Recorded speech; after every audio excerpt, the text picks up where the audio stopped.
Welcome to the Two Boots Word Vault podcast.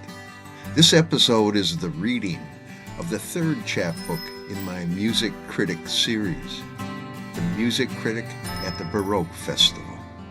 Although I have enjoyed many evenings of wonderful music by Baroque players, occasionally I hear something that gets me to feel out of tune.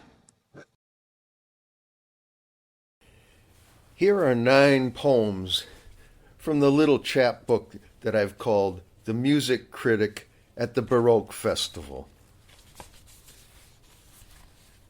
Listening to Bach's Orchestral Suite. 40 years ago, when I first heard this suite, desire was a wire through my head. Now I'm happy. Tonight, the oboist pulled a power cord to my memory. The bassoon sent the badgers running from my black woods. The cellos, like laughter, threw me back into iron red water. As I sit beside arpeggios of water dreams and pray, inside my happy solitude I hear the beating wings of dark swans. This is the next poem, after listening to Johann Sebastian Bach, Orchestral Suite No. 1. Oh, those familiar musical phrases, whistling mallards alighting on a cold Como lake, my footsteps on the gravel parkway. As a Chevrolet's wake flings cut grass to the curb, I dive into a pool of nostalgia and sour gumballs. Across the road, Ham's Falls spill over man-made stone. It's merely artifice and a bureaucratic attempt to mimic God. But can God do what Bach did? Is God allowed to choose as humans do?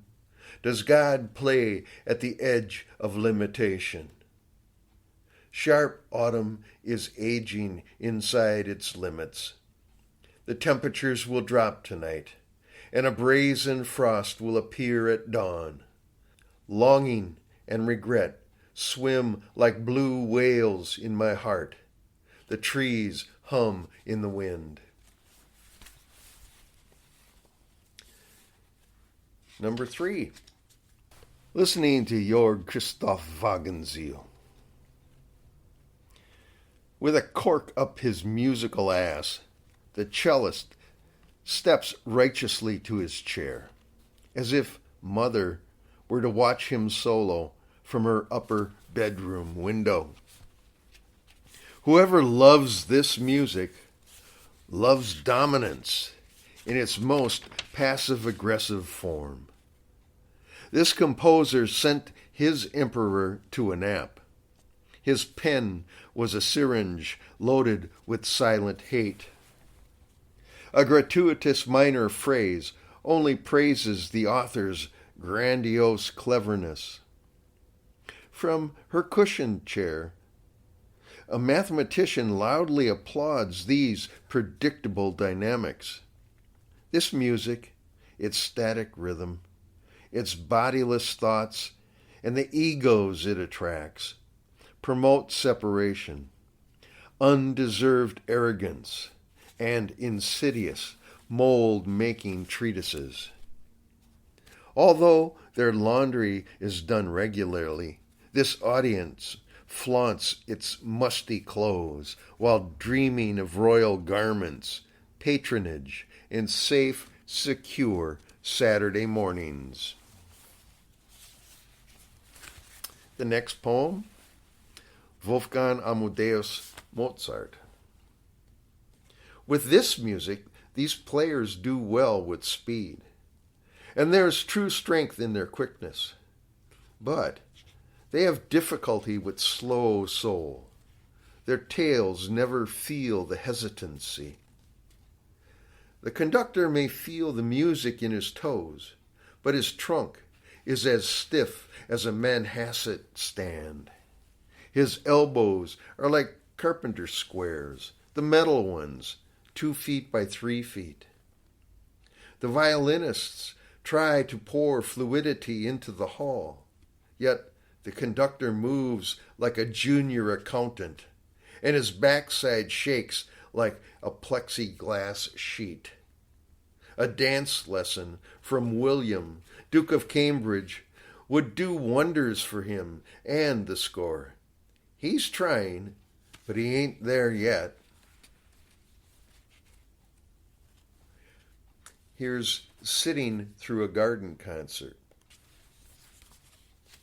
Sometimes I wish for Handel's way of life, but that possibility's long gone.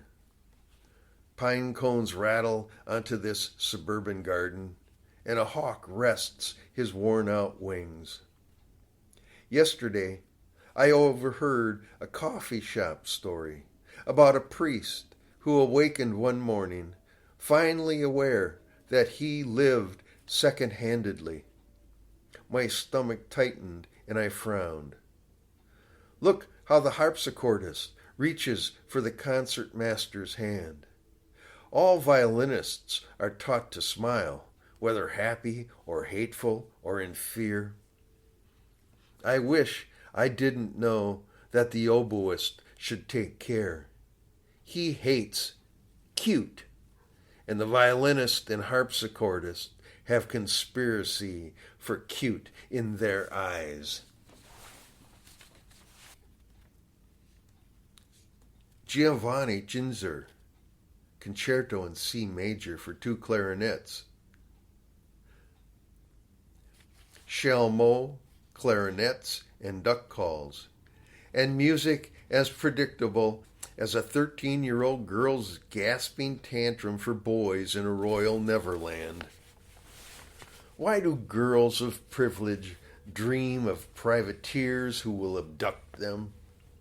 Eventually, they only want to tame ragged men and recoup their family privilege. Does this fluty music ever go deep? Nah. This isn't even Peter Pan's soundtrack. It's a Twilight Zone program, a safe carnival carousel with armadillo seats and calliope cues and gears, axles, and saddles going nowhere. Let's send out the clowns for pizza. They can juggle and mime on another day. I have no more patience for this picnic basket performance on graveyard grass.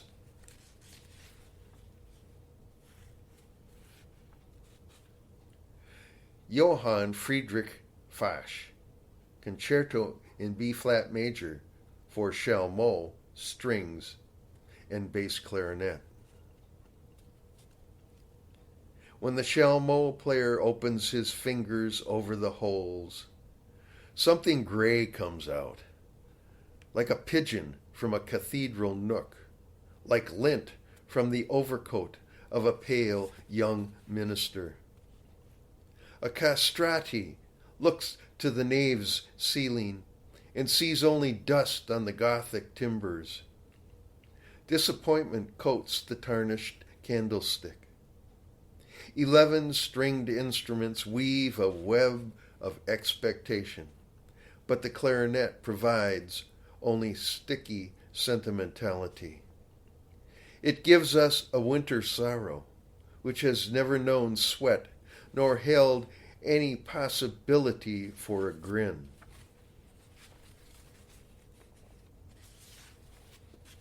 Joseph Haydn, Symphony No. 26, in D minor, Lamentations. Although these are the good guys, each musician wears a black outfit. Here, the IQs are high and the vitality's low. The audience is eating music and swallowing air. The music stops mid-throat. Then it goes up into the sinuses. Could Haydn ever completely dismiss privileged, snot-sucking fear? This is 1950s television music in black and white, when Indians were caricatures and all princes were pompous. Every critic and comic was either naive or arrogant and sneering like Lenny Bruce. Maybe Ginsberg would have been born to play this music had his mother not been nuts or his father hadn't wilted. This Haydn piece began with liveliness, then died on a cot in the corner of the hall.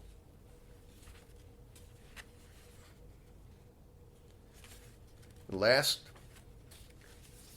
Johann Gottlieb Janich, Quadro in G minor for oboe, violin, viola, and bass clarinet.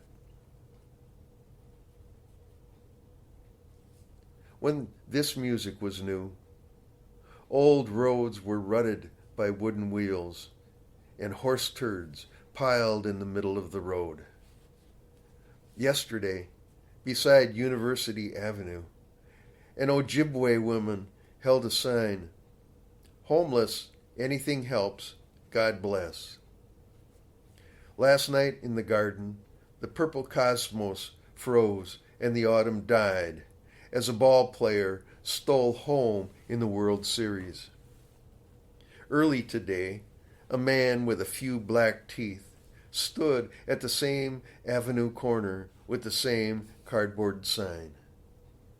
This morning's newspaper reported that the Archbishop hired an MBA priest to close more family parishes.